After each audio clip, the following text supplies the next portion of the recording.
Buenos días, mis amados hermanos. Bienvenidos a este tiempo especial con el Señor. Les invito a que abramos nuestras Biblias en la segunda carta a los Corintios, capítulo 8, en donde daremos lectura a los versículos comprendidos entre el 1 y el 15. Segunda de Corintios, capítulo 8, versículos del 1 al 15. Les invito a que me sigan con la mirada.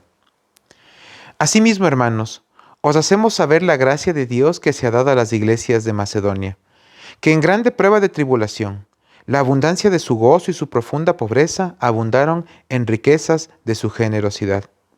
Pues doy testimonio de que con agrado han dado conforme a sus fuerzas y aún más allá de sus fuerzas, pidiéndonos con muchos ruegos que les concediésemos el privilegio de participar en este servicio para los santos. Y no como lo esperábamos, sino que asimismo se dieron primeramente al Señor y luego a nosotros por la voluntad de Dios. De manera que exhortamos a Tito, para que tal como comenzó antes, asimismo acabe también entre vosotros esta obra de gracia.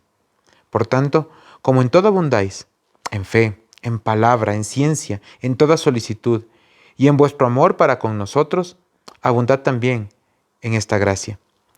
No hablo como quien manda, sino para poner a prueba, por medio de la diligencia de otros, también la sinceridad del amor vuestro. Porque ya conocéis la gracia de nuestro Señor Jesucristo, que por amor a vosotros se hizo pobre, siendo rico, para que vosotros, con su pobreza, fueseis enriquecidos. Y en esto doy mi consejo, porque esto os conviene a vosotros, que comenzasteis antes, no solo a hacerlo, sino también a quererlo desde el año pasado.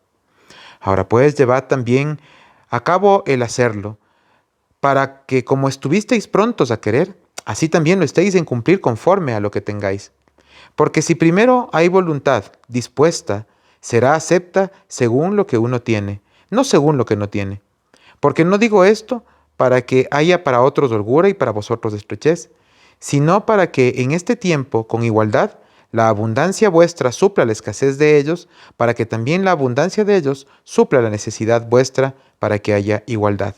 Como está escrito, el que recogió mucho no tuvo más, y el que poco no tuvo menos. Amén. Oremos. Padre Celestial, te damos gracias por esta mañana y por el privilegio de compartir tu palabra con libertad. Permítenos, por favor, Padre Santo, ver lo que tú nos quieres mostrar. Permite, por favor, Padre Santo, que tu palabra sea predicada y que no medie pensamiento ni opinión alguna, sino únicamente la esencia de tu mensaje. Gracias, Padre Celestial, por cada uno de los corazones de los hermanos y hermanas que están conectados con nosotros en este día. Gracias, Padre Celestial, por sus familias. Gracias, Señor, por esta comunidad preciosa que hemos llamado iglesia. Gracias, Padre Santo, porque dentro de esa iglesia universal está nuestra iglesia local, San Marcos. Bendícenos, por favor, Padre Celestial. Guíanos, guárdanos. En el nombre del Señor Jesucristo ponemos este tiempo a tus pies. Amén y amén. Qué precioso, mis queridos hermanos, es verles nuevamente en esta mañana. Qué precioso es tener la posibilidad de poder abrir la Biblia con libertad, como decíamos en la oración hace un momento. Realmente es un privilegio el poder ser portador de esas buenas nuevas de salvación para el mundo, y en este caso de manera local en nuestra querida iglesia. Mis queridos hermanos, el tema que vamos a tratar el día de hoy es muy importante en la vida de la iglesia y en el desempeño de los ministerios que se van desarrollando en ella. Tengo la certeza de que el Señor va a hablar a sus corazones y permitirá que estas palabras, que no son mías sino del Señor, calen profundamente en su corazón. De esta forma se convertirá en algo práctico, en algo real, y no solamente en un estudio de un momento o en una enseñanza de domingo. El Señor nos bendiga y nos dirija en todo este trajinar. Vamos a arrancar el día de hoy con una pequeña introducción, mis queridos hermanos. A lo largo de nuestras vidas, el mundo se esfuerza por enseñarnos la importancia del pedir por sobre la importancia del dar. Todo esto, mis queridos hermanos, está impulsado por una corriente intensa y sostenida de consumo, que muchas veces nos lleva a tomar decisiones de compra de bienes y servicios que no necesitamos, y que muy pronto, quizá mucho antes de lo que podemos imaginar, ocupan ya un espacio en nuestras bodegas y cajones. No sé si a ustedes les ha pasado, pero con certeza sí, que abren un cajón y encuentran algo y ni siquiera recordaban que lo habían comprado. Es llamativo, ¿verdad? ¿Cuál fue la motivación real entonces para hacer ese gasto en ese momento? ¿Realmente era necesario? Debemos cuestionarnos y preguntarnos un poco al respecto. Debemos admitir, mis queridos hermanos, que se nos hace muy sencillo extender las manos para pedir, pero que se nos dificulta mucho abrirlas para dar, para entregar algo a los demás. Sin embargo, mis amados hermanos, el ejemplo bíblico es muy diferente a lo que el mundo enseña. Nuestro Padre Celestial nos ha enseñado desde el principio, desde la creación, desde el Génesis, que Él es dadivoso y nos da las cosas en grande. Nunca nos da las cosas a cuentagotas, ni con recelo. Lo hace con amor, con gracia, de una manera preciosa. Ese amor, mis queridos hermanos, es el que sobrepasa todo entendimiento, el que está mucho más allá de lo que podemos ver o expresar en palabras. Quisiera recordar por un momento el Salmo número 24 en su versículo 1. De Jehová es la tierra y su plenitud, el mundo y los que en él habitan. Mis queridos hermanos, aunque el Señor, aunque Dios lo merece todo de nosotros y es el único y absoluto dueño de todo, no ha escatimado nada, ni un solo ápice, mis amados hermanos, para que seamos nosotros, quienes no merecemos nada, los que recibamos de una manera preciosa y abundante. Los que seamos los beneficiarios de la mayor bendición de todas que descansa en la vida, muerte y resurrección de nuestro Señor Jesucristo. Sin duda, mis queridos hermanos, como les dije hace un momento, la mayor prueba de amor se puede resumir en un solo versículo, que usted seguramente lo sabe de memoria. Juan, Evangelio de Juan, capítulo 3, versículo 16.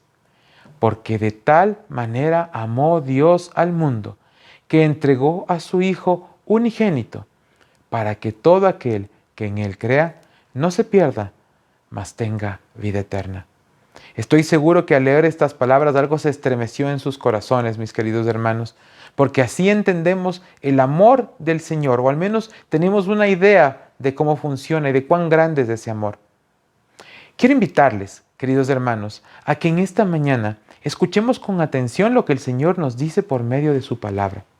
Que nuestros corazones estén dispuestos y abiertos a renunciar a nuestros propios preceptos y opiniones. Dejemos a un lado el yo para descansar en Él. Queridos hermanos, la palabra de Dios tiene poder y tiene una autoridad inescrutable, única, verdadera.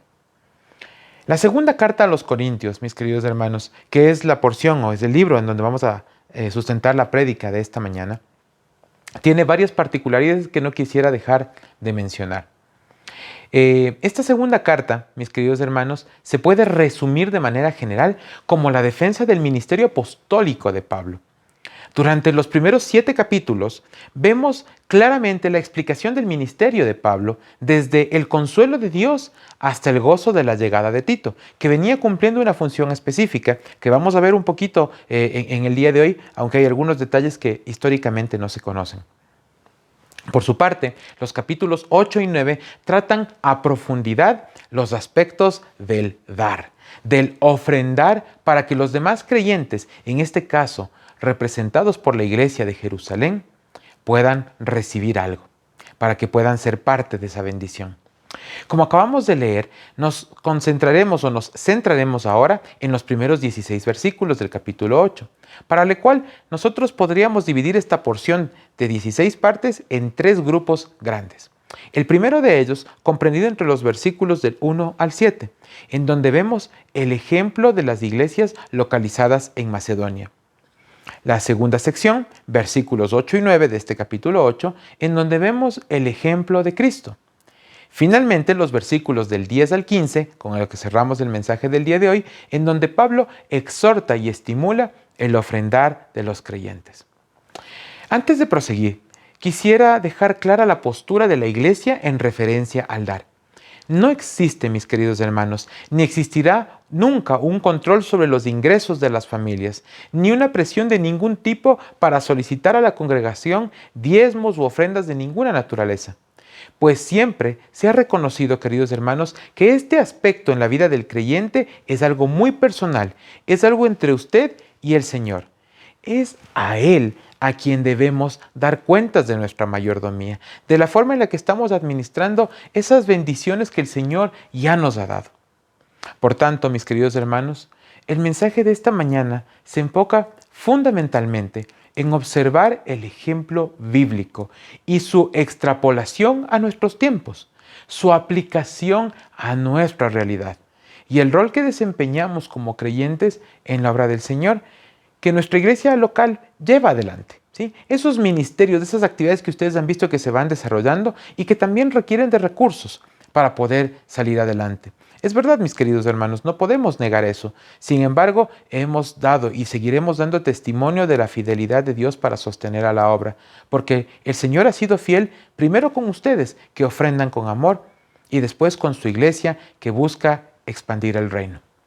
Enfoquémonos entonces, mis queridos hermanos, en la primera sección que citamos hace un momento, es decir, los versículos comprendidos entre el 1 y el 7 del capítulo 8. Y vamos a referirnos a las iglesias de Macedonia, al ejemplo de las iglesias de Macedonia.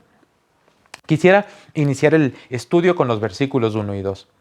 Asimismo, hermanos, os hacemos saber la gracia de Dios que se ha dado a las iglesias de Macedonia, que en grande prueba de tribulación, la abundancia de su gozo y su profunda pobreza abundaron en riquezas de su generosidad. En la región de Macedonia, mis queridos hermanos, encontramos a las iglesias de las localidades de Filipos, Tesalónica y Berea, las cuales, mis queridos hermanos, fueron establecidas por Pablo con anterioridad, de acuerdo a la instrucción que le diera el Espíritu Santo, porque recuerden que Pablo insiste mucho en que el Espíritu siempre le estuvo guiando para dar cada paso. Y lo vemos con claridad en el libro de los Hechos, capítulo 16, versículo 9. Y se le mostró a Pablo una visión de noche. Un varón macedonio estaba en pie rogándole y diciendo: pasa a Macedonia y ayúdanos. Este versículo habla claramente de lo que Pablo tenía que hacer y que efectivamente cumplió. Y que luego pues empezó a cosechar los frutos de esa obra, por ejemplo, los que podemos ver en esta sección. En las iglesias de Macedonia, en estas iglesias, vemos cómo coinciden varios comentaristas bíblicos en definir que existe la manifestación del Espíritu Santo en los corazones de sus congregaciones, que por cierto es una consecuencia divina del derramar de la gracia de Dios sobre ellas. Esto se evidencia en que sin importar la tribulación, como dice la narración bíblica, y su extrema pobreza, abundaron en gozo y riquezas de su generosidad hacia sus hermanos en Judea y de manera puntual de la iglesia de Jerusalén. En los siguientes versículos, hermanos, vemos una exposición didáctica y precisa de lo que significa el gozo en la vida práctica de los creyentes. Y es que hablamos mucho del gozo, pero qué mejor manera de entenderla, o qué mejor manera de entender el concepto del gozo que a través de la misma narración bíblica. Este gozo en esta primera parte tiene que ver con el agrado, con el gusto. Vamos a leer el versículo 3 que nos dejará más claro esto. Pues doy testimonio de que con agrado han dado conforme a sus fuerzas y aún más allá de sus fuerzas. Es ese agrado, mis queridos hermanos, el que les permite sobrepasar el límite de sus propias fuerzas, sin miramientos, sin dudas ni remordimiento alguno. Siguen el ejemplo de aquella viuda a la que el Señor Jesucristo vio ofrendar unas cuantas monedas de valor nominal seguramente insignificante comparada con las enormes ofrendas que otros depositaban en las afueras del templo. Sin embargo, esa misma ofrenda es relativamente mucho más valiosa que cualquiera de las grandes. Nos dice el Señor Jesucristo que la viuda dio de lo que le faltaba y no como los demás que dieron de lo que les sobraba. Ella dio todo, su propio sustento, dice el Evangelio de Marcos en el capítulo 12. El gozo, mis queridos hermanos, tiene que ver con el dar y con el darse, y darlo con alegría, y darlo como viene del corazón, sin regresar a ver atrás, sin ningún tipo de remordimiento, como mencionamos hace un momento. Versículos 4 y 5. Pidiéndonos con muchos ruegos que les concediésemos el privilegio de participar en este servicio para los santos. Y no como lo esperábamos, sino que a sí mismos se dieron primeramente al Señor y luego a nosotros por la voluntad de Dios. Los hermanos de las iglesias de Macedonia, mis queridos hermanos, no se sentaron a esperar para dar cuando se les pida, sino que fueron en busca de la oportunidad para hacerlo. Y fueron guiados por el Espíritu Santo, fueron guiados por el Espíritu. ¿Para qué? Para darse a sí mismos, disponiendo sus cuerpos para servir activamente al Señor y su obra, aquella obra que ahora se llama iglesia o que nosotros llamamos iglesia. Observando este precioso ejemplo, queridos hermanos, de la obra del Espíritu Santo en la vida de los creyentes, es que podemos entender aún más aquellas preciosas palabras que están en el libro de Nehemías, ahí en el Antiguo Testamento. Nehemías capítulo 8, versículo 10, en su segunda parte. Referente al gozo, la palabra nos dice que el gozo de Dios es nuestra fortaleza. El gozo de Dios es vuestra fortaleza. Aquí vemos, mis queridos hermanos, romperse un paradigma. Aquel paradigma que dice que las iglesias que mayores ofrendas reciben son aquellas cuya congregación más ingreso percibe. La verdad, mis queridos hermanos, es que la abundancia de dar no proviene de los bolsillos, sino de la disposición del corazón. Pablo se muestra visiblemente emocionado al observar este testimonio que dieron los hermanos de las iglesias de Macedonia.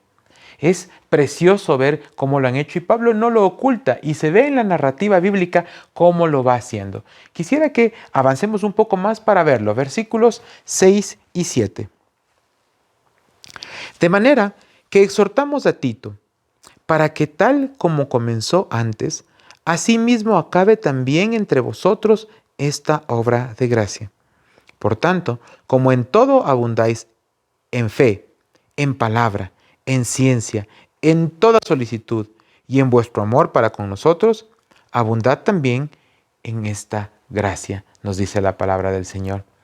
Estaban tan emocionados, mis queridos hermanos, que decidieron enviar a Tito, ¿sí? Le enviaron a él nuevamente para que complete la recolección de esta ofrenda en la iglesia de Corinto en esta ocasión.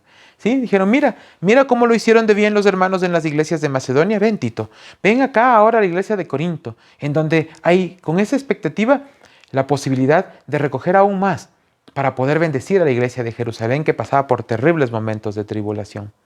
Así es, no sabemos exactamente de dónde empezó esta obra, pero sabíamos que venía desde las iglesias de Macedonia. La expectativa era prometedora. La descripción del versículo 7, mis queridos hermanos, perfila a la iglesia de Corinto y el anhelo que Pablo tenía, de que los corintios de manera general, pues puedan cumplir con esa expectativa y sobrepasarla aún más. Vemos cómo esto se conecta además con dos conceptos importantes, ¿sí? O varios conceptos importantes. La abundancia de fe, la abundancia de palabra, la abundancia de ciencia y de toda solicitud. ¿Con qué se conecta todo esto? Con la gracia de dar por medio del hilo conductor clave, la abundancia del amor.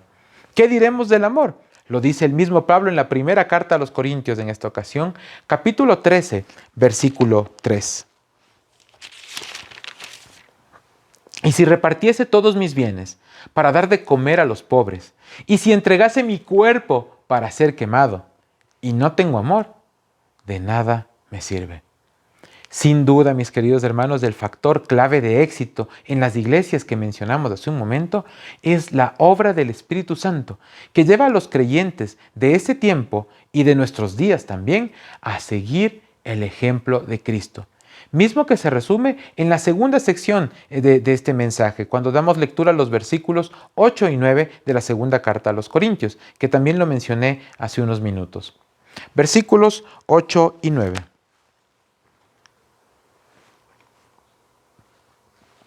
No hablo como quien manda, sino para poner a prueba, por medio de la diligencia de otros, también la sinceridad del amor vuestro. Porque ya conocéis la gracia de nuestro Señor Jesucristo, que por amor a vosotros se hizo pobre, siendo rico, para que vosotros, con su pobreza, fueseis enriquecidos. Mis queridos hermanos, es imposible abrir la palabra sin encontrar referencias claras del Señor Jesucristo. Él es nuestro ejemplo y nuestro norte. Pablo explica enfáticamente que el dar no es un mandato, sino una consecuencia natural, algo que debe fluir normalmente. ¿De qué? De la experiencia y sinceridad del amor que estamos experimentando como creyentes. Ese amor ágape, mismo que se explica en el versículo 9, que a su vez guarda una estrecha concordancia con la carta a los Efesios, cuyo capítulo 2, versículos del 5 al 8, tienen algo importante que decirnos. Vamos a dar lectura ahora desde el versículo 5. Haya pues, dice la carta a los Efesios, en vosotros este sentir que hubo también en Cristo Jesús, el cual, siendo en forma de Dios, no estimó el ser igual a Dios como cosa a que aferrarse, sino que se despojó a sí mismo, tomando forma de siervo, hecho semejante a los hombres, y estando en la condición de hombre, se humilló a sí mismo, haciéndose obediente hasta la muerte, y no cualquiera, sino muerte de cruz. Tanto por decir, en realidad, queridos hermanos, esto es fantástico que la verdad nos faltan palabras para definirlo. Es inigualable. El único y verdadero sacrificio es el del Señor Jesucristo, que está resumido en Juan 3:16, que lo vemos en Juan 17:5 y en tantas otras porciones que en honor al tiempo no podemos revisar. Pero que les invito sí a leer ahí en sus casas para que puedan dimensionar un poco más la importancia de darse con amor y cómo el Señor Jesucristo se dio con un amor ilimitado por ti, por mí, por los creyentes, por su iglesia de todos los tiempos. Ese es el ejemplo que estamos llamados a seguir, queridos hermanos. El del Señor Jesucristo, el de nadie más. Sí, aquel al que nosotros llamamos Señor. Oramos y le decimos Señor, clamamos y le decimos Señor, y a cuyo señorío, lastimosamente y de una manera inexplicable, queridos hermanos, rechazamos. ¿Cómo lo rechazamos? Con nuestros hechos, con nuestra vida. Porque hablamos del Señor abiertamente, pero ¿realmente vivimos aceptando y recibiendo el señorío de Cristo en nuestras vidas? Quisiera que meditemos en esto. El andar cristiano, este caminar, mis queridos hermanos, debe ser integral. Orar, estudiar y alabar es magnífico. Es algo imprescindible en la vida de los creyentes.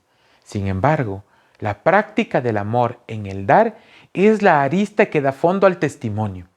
Pablo cierra esta sección motivándonos a vivir la práctica del ofrendar. Y esto lo veremos entre los versículos del 10 al 15. Iniciemos con los versículos 10 y 11. Y en esto doy mi consejo, dice Pablo, porque esto os conviene a vosotros, que comenzasteis antes no solo a hacerlo, sino también a quererlo desde el año pasado. Ahora pues, llevad también a cabo el hacerlo, para que como estuvisteis prontos a querer, así también lo estéis en cumplir conforme a lo que tengáis. Leer, entender, querer y hacer. Este es un círculo virtuoso, mis queridos hermanos. Acciones, son 4 verbos, leer, entender, querer y hacer, que al realizarse con amor verdadero, dan como resultado la bendición del dar con liberalidad, a manos abiertas y con gozo. No se trata, mis queridos hermanos, de una motivación para que los demás den, sino de una motivación propia para que todos demos con gozo. Ser generosos con dinero ajeno, mis queridos hermanos, es sencillo. La invitación de Pablo es una invitación de comunidad. Siempre sintiéndonos parte, porque somos parte del cuerpo, de la iglesia, y canalizando desde ahí las ofrendas para suplir las necesidades que se presentan para la obra del Señor. Aquellos ministerios de los que hablamos hace un momento, del que muchos de ustedes forman parte y han formado parte activa. Quiero invitarles, mis queridos hermanos, a que recuerden toda esa obra que ha sido posible hacer gracias a corazones dadivosos como los de ustedes. Versículos del 12 al 14. Porque si primero hay la voluntad dispuesta, será acepta según lo que uno tiene, no según lo que no tiene. Porque no digo esto para que haya para otros holgura y para vosotros estrechez, sino para que en este tiempo, con igualdad, la abundancia vuestra supla la escasez de ellos, para que también la abundancia de ellos supla la necesidad vuestra, para que haya igualdad. Qué precioso es entender esto, qué precioso es entenderlo. El dar no se trata, mis queridos hermanos, de desatender las obligaciones y responsabilidades que tenemos con nuestras familias, con el Estado y con otros, sino de un ejercicio de amor legítimo, que se hace ¿cómo? Con responsabilidad y con sabiduría, de tal forma que se busque de una manera especial el ejercer plenamente la misericordia, proporcionando oportunidades y espacios para salir adelante y así lograr mayor igualdad, es decir, que todos tengan al menos lo necesario. Cierra esta porción con el versículo 15. Como está escrito, el que recogió mucho no tuvo más, y el que poco no tuvo menos. Esta última parte, mis queridos hermanos, se ejemplifica en la referencia que se hace al libro del Éxodo, capítulo 16, versículo 18, en donde se nos explica que cuando el maná caía desde el cielo, todo el pueblo tenía la instrucción de recoger lo que deseara, lo que necesitaba. Pero al ser un alimento imposible de guardar, no había refrigeradoras ni forma de hacerlo tampoco, pues no se podía dejar en una bolsita porque se dañaba, al día siguiente ya no servía. Entonces, mis queridos hermanos, no tenía ningún sentido recoger más allá de lo que se requería. En esto vemos, mis queridos hermanos, que era importante definir cuál era la necesidad. Solo se podía recoger aquello que se podía consumir, la ración de ese día. Este milagro permitía que todos tuviesen lo que verdaderamente necesitaban, ni más ni menos. Si alguien recogió de más, al otro día no le servía. Y si alguien cogió menos que el otro, pero satisfizo su necesidad, tampoco le hacía falta. Qué precioso es como el Señor nos enseña a través de cada instancia. Es un ejemplo armónico, mis queridos hermanos, que se contrapone al ejemplo egoísta del mundo de hoy, que nos recuerda que nuestro ejemplo, mis queridos hermanos, no debe ser el de la gente ni el de las empresas, sino el de Cristo. Y nuestra confianza debe descansar en Él. Los negocios y demás son cosas importantes, son bendiciones, pero no debemos dejar que nada ocupe el lugar del Señor Jesucristo en nuestros corazones. Ese lugar preponderante es solamente para Él. Amados hermanos, tengo la certeza de que el Señor ha dejado este mensaje claro en sus corazones, junto con una invitación a tomar acciones claras en la vida de todos nosotros. Quisiera que al terminar nos debemos 3 conclusiones importantes. La primera, el Señor ya nos ha bendecido abundantemente y de muchas maneras a lo largo de nuestras vidas. Con certeza, mis queridos hermanos, lo seguirá haciendo, porque así lo prometió en su palabra. Y vamos a seguir viendo el poder de su amor en la vida de todos nosotros. Jeremías capítulo 29, versículo 11 nos dice, porque yo sé los planes que tengo para vosotros, declara el Señor, planes de bienestar y no de calamidad, para daros un futuro y una esperanza. Corremos hacia el Nuevo Testamento, carta a los Efesios capítulo 1, versículo 3. Bendito el Dios y Padre del Señor nuestro Jesucristo, el cual nos bendijo con toda bendición espiritual en lugares celestiales en Cristo. La palabra de Dios, mis queridos hermanos, se cumple en nuestras vidas siempre. Es un Dios de pactos. Punto número 2. El Señor, Él nos da la oportunidad de ser parte activa de su obra y de ofrendar con amor y con alegría de las bendiciones que ya hemos recibido. El Señor no nos necesita, sin embargo nos da el privilegio de ser parte de todo esto. No perdamos esa preciosa posibilidad de hacerlo. El libro de los Proverbios, capítulo 3, versículo 9 dice, honra a Jehová con tus bienes y con las primicias de tus frutos. No dice que el Señor los necesita, dice que es una forma en la que nosotros podemos honrarle a Él. Te invito a que lo tomes de esa forma y que entreguemos, como dijimos hace un momento, lo mejor de lo que el Señor ya nos ha dado. Número 3. No dejemos de tomar la oportunidad mencionada, me refiero al dar, al ofrendar, abriendo nuestros corazones, disponiéndolos con gozo y con alegría, nunca por obligación. Que la motivación en nuestros corazones para dar siempre sea la correcta, es decir, aquella que proviene de los corazones que por la obra del Espíritu Santo siguen el ejemplo de Cristo, que está ¿en dónde? En su palabra, en donde podemos ver una narrativa perfecta del amor de Dios. La segunda carta a los Corintios, capítulo 9, en esta ocasión, versículo 7 nos recuerda, cada uno dé como propuso en su corazón, no con tristeza o por necesidad, porque Dios ama al dador alegre. Que el Señor, mis queridos hermanos, les siga bendiciendo abundantemente y que les regale corazones dadivosos, dispuestos a dar y a darse con amor, con alegría, para que el reino de Dios se siga expandiendo de la mano de la justicia, el ejercicio de la misericordia y el corazón humilde. Que el Señor les bendiga grandemente, mis queridos hermanos. Oremos. Padre amado, te damos gracias por la posibilidad de escuchar tu palabra. Gracias, Señor, porque nos has hablado con claridad y nos has confrontado para que podamos ser parte de ese plan perfecto que tú has trazado para tu iglesia. Úsanos, Señor. Permítenos, Padre Santo, derramarnos ante ti y ante tu presencia, llevando a la práctica con corazones gozosos de dar, con manos dispuestas a abrirse para entregar. Que seamos prontos, que seamos presurosos al servir a los demás. Gracias, Padre Celestial, porque sé que después de esto, Señor, tú vas a seguir levantando siervos, tú vas a seguir levantando manos que estén dispuestas a dar para que tu plan, para que tu obra se siga desarrollando, Señor.